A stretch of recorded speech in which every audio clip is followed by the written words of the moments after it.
یاد رکھو، جس کی شکل اپناتے، جس کی عقل اپناتے، جس کا بالوں کا اسٹائل اپناتے، جس جیسے کپڑے پہنتے، جو تمہیں پسند ہے، اللہ اس کے رسول کی بغاوت میں جس کی بات مانتے ہو، وہی تمہارا رب ہے۔ افرأیت من اتخذ الہہ ہوا، کیا آپ نے دیکھا ہے کہ جس نے اپنے دل کو اپنا معبود بنا لیا، بس رب کی ماننے کی بجائے دل کی مانتا ہے، جو دل کہتا ہے وہ کرتا ہے، تو دل کا غلام بن گیا ہے۔ پیسہ آ گیا، سہولتیں بڑھ گئیں، اب بغیر سہولتوں کے جی نہیں سکتا،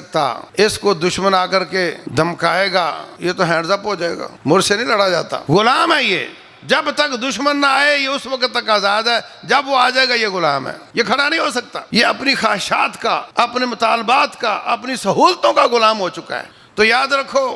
سب سے زیادہ آزادی رب ذوالجلال کی غلامی میں ہے۔ جو ہمارے منہ سے نکلتا ہے وہ رب لکھتا ہے، جو ہمارے اعمال ہیں ان کو بھی وہ لکھتا ہے، اور ہماری مکمل نگرانی کرتا ہے، وہ ہمارا مکمل کنٹرول اس کے پاس ہے۔ 4 دن کا اس نے اختیار دیا ہوا ہے، اس اختیار کے باوجود اس کی غلامی کو اپنائیں گے تو اس جہان میں بھی زیادہ سے زیادہ آزادی انجوائے کریں گے، اور اگلے جہانوں میں بھی اللہ آزاد کرے گا۔